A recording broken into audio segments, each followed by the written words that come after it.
Yesterday was the day we were going to talk with Lainie Kazan, and by golly, we did, but sort of abbreviated. So today I thought maybe we'd take a little bit more time. Lainie, how are you? I'm wonderful, Ken. Good. We were talking about your accomplishments as a singer. I think many people know, although maybe not nearly enough, that you were an understudy for Barbra Streisand at one time, right? That's true. That's how I began my career.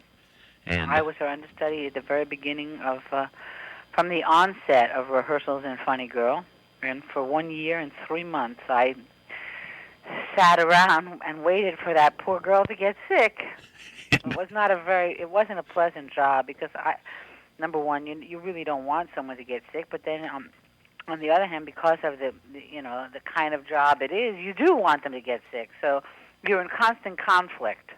When she finally did get sick, twice in one day I went on 1 year and 3 months after I took the job. do you think she wanted you to do well when you did it? I don't know. I don't know. I'm trying to find out if you guys are friends or if you gals are friends. We've never been friends. We've acquaintances, but we've hardly seen each other through the years. In other words, when she had her concert at her house or whatever, you were not... I was not invited. Ah, okay. I would think both of you had still have great vocal control, and that's because you've had a lot of training ever since you were a young gal. Yeah, I've studied for about 20 years, 22 years. Unfortunately, my voice teacher, who was like my guru, just died, so I've been very sad about that. I'm sorry to hear that. Yeah, but he was with me from the very beginning when I didn't believe that I was a singer, because I began my career really as a comedian, which is very ironic that I have finally come back to my original roots. Now, I didn't know that. When did you do comedy? In college. Really? Yeah, and my first couple, well, don't forget I was hired to play Funny Girl, and I was hired to understudy Barbra Streisand. It was a comedic role, and I was originally hired because of my ability to do comedy. Well, I guess you'd have to be able to do that, sure. I never made the association. For some reason, someone compares somebody else to a Streisand, and then you think, well, music automatically, and yet Streisand has done comedy too, certainly. Right. Yeah, including Funny Girl, yeah, naturally. You were in the nightclub business? I was just thinking, with all the training you've had, do you ever get irritated with somebody who comes along and doesn't have appeared to have done any of the labor or paid the dues? And all of a sudden they're an overnight sensation? No, because I was an overnight sensation, and I know the pain in that. And to be honest with you, I don't know how healthy that is for anybody's life, let alone their career, because it can be over so fast if you haven't prepared yourself and you haven't worked your way into the society that you choose for yourself. Mm-hmm. And some people are luckier than others. They have the fortitude, the backbone, the education, the strength of character to understand their success, maintain it, and discipline themselves. I personally did not. So I'm much happier now in my life after having success and then having enormous failure, and now once again having success. I'm so much more at peace with myself. I'm so much happier with my life and loving my work, really for the first time loving my work. Mm-hmm. As a celebrity, do you find out that you have to put on airs, as it were, when you're out in public and the like? Well, only that I find that there are times that I was very resentful and wouldn't get dressed, and I wouldn't, I wouldn't care what I would look like. I felt as though, it was up to people to accept me or not accept me. And now I feel a little bit of a responsibility to my fans to at least look halfway decent when I go out in public. And it's not just my fans, it's to myself. I think I like myself a lot better. As I was joking with you yesterday morning, when I saw My Favorite Year, I didn't recognize you. You'd really been made up differently. Or did you have to put on weight for that role? I put on 20 pounds, which I have, thank God, removed. Yeah. And I had padding. And certainly a different hairdo. A different hairdo, and also they put a face like jowls and all kinds of prostheses. Now, a lot of actresses wouldn't do that, would they? Would you be kind enough to hold on one quick second? I sure would. In fact, let's break for a commercial while we do right. that. Talking with Lainie Kazan this morning, and we will be right back. Lainie Kazan, always a dynamite-looking lady, as well as a talented singer. You had your association, I started to say this with the Playboy clubs, you managed rooms both on the East and West Coast, didn't you? Yes, I did, for about 3.5 years. And I don't believe Playboy is nearly as active as they used to be when it comes to nightclub shows and things. I don't believe they have any nightclub except in Atlantic City, and then again, I don't believe it is even called. I think it's not even in Atlantic City. They lost their license.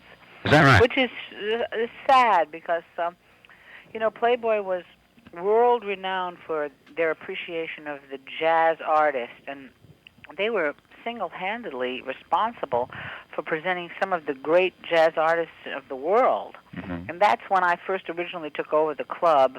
My career was flailing, and they gave me an opportunity to, I presented some ideas to them at some point on a social level, and they gave me the opportunity to implement them. And we decided to revitalize the whole jazz world, and that was in 1976, and it seems still to be flourishing in the smaller nightclubs. But, ever since I closed my nightclub in Los Angeles and in New York called Lainie's Room, there are very few nightclubs where artists can work anymore, and it's very, very sad. And really I'm very grateful for my acting career, because if I didn't have that, I don't know what I would be doing. I want to get around to that, too, because there's a movie in town that has you featured in it. And I haven't seen it yet, but I'm anxious to. I want to just, while we're on the subject of Playboy, it was years ago, you actually posed for the magazine, didn't you? I did. Have you tried to forget that? Do you wish people would, or is it? No. I was kind of cajoled into it. I was doing a movie in Yugoslavia, and there was a photographer on the set by the name of Larry Schiller, who has become Lawrence Schiller since then and is a very worldwide famous director-writer at the moment. At the time, his claim to fame was that he had taken pictures of Marilyn Monroe and had been the first person to interview Susan Atkins after the Manson situation. And he was always very attracted to the dramatic and the macabre, which I don't quite know how I fit into that genre. But he asked me if I would be interested in taking some pictures. The movie I was doing was based on Jewish life in the turn of the century, and I played a very attractive young madam. And he said to me, Lainie, we could do with you what Sophia Loren did for the Italian woman. You could do for the Jewish woman. We could make her into a sensual Jewess and take her out of the kitchen and remove the matzo balls and the chicken soup from the minds of the public when they think of Jewish women. And I thought, well, that's pretty noble of me. I'd like to do that. Mm-hmm. So he convinced me on that level to take some, sensual pictures, never knowing that I would be nude. And somehow whilst we were in the session, more and more of my clothes came off, and I never really was aware of what I was doing. He made me so very comfortable, and he was so manipulative. And I wasn't a centerfold or anything. It was a 7-page layout on the Jewish woman, believe it or not. Yeah. And I was never ashamed of it. I thought my body was fine at the time, and I don't think anybody would argue with you. Well, thank you. And I also felt that it was the 60s it was the early 70s actually, and I was a kind of a flower child in my own right. Maybe I didn't put it out in the right supplements, but I believed that the body was beautiful and didn't need to be adorned with clothing in order to to be okay. Yeah, I think we tend to do that, although not as much as we used to. It's funny, the pendulum swings both ways. Now we're becoming more and more conservative, I suppose. But certainly people who did those kind of layouts years ago, pretty much their neck on the line, I would think, and then later on it just became passé. Wouldn't you agree? I would agree, and I did it for the beauty of the body, and I thought the pictures that I took were just quite well, you are and lovely. A gorgeous lady today, yes. Right, thank you. The movie that's out now, let's see, Harry and the Hendersons is a, you've really worked with some tops. You worked with Francis Ford Coppola, right? Mm-hmm. And Richard Benjamin. And now Steven Spielberg, for goodness sakes. Yes. Those are the right circles to run in, Lainie. Well, I've been very fortunate. I really have been, to be able to work with such fine directors and producers. And this picture is delicious. Now, did Spielberg direct this one? No, he produced it. Okay. So you didn't really... Directed by a gentleman by the name of William Deere. You didn't see Spielberg every day, certainly. Not every day, but once in a while. Yeah. Did you get the feeling that it didn't make any difference how long it took to shoot this movie? They were going to do it right? No. They were very on schedule. Uh-huh. They were very professional. They had the best people working in the production staff, and it was handled with great frugality, and I was very impressed with the way the company operates. Can you hear me? Can you hear me? I can hear you. Oh, I couldn't hear you for a second. Okay, maybe I just wasn't saying anything right then. But the movie, basically, correct me if I'm wrong, is sort of like an E.T. kind of thing, only it features Bigfoot rather than an alien from outer space, right? Correct. Yeah. Now, what kind of a role do you play in this? How do you fit in? I play a lady who is the next-door neighbor of this family who brings a Bigfoot home with them. And I don't know what the hell is going on, and there's great humor in that whole, situation. We're laughing at your reaction to Bigfoot, huh? To not just to Bigfoot, but to what I find, all the kind of things that are left behind that I have no idea what's going on, and so there's humor in that regard. Yeah. Sounds good, and of yeah, course. It's great fun, and John Lithgow is just brilliant, and Melinda Dillon is wonderful, and Donna Michi and David Suchet. It's a great cast. Yeah. Sounds neat. You know, I just happened to scan through the ages again. I'm going back now to the Dean Martin show. You were a regular on there about as often as anybody, weren't you? Yeah, I was on a lot. Yeah. You ever get to see Dean Martin at all now? Very, very rarely. Had all this tragedy in his very life. rarely. It's so sad. Yeah. But that was a great show. For some reason, I just really attuned to that. And I think variety shows are supposedly making a comeback again. I hope so. Yeah. Well, hopefully we'll see. You haven't ruled out singing as a possibility on TV or anything? Not at all. In fact, I've just put a brand new show together. Have you? Uh-huh. It's called Legendary Ladies of Song.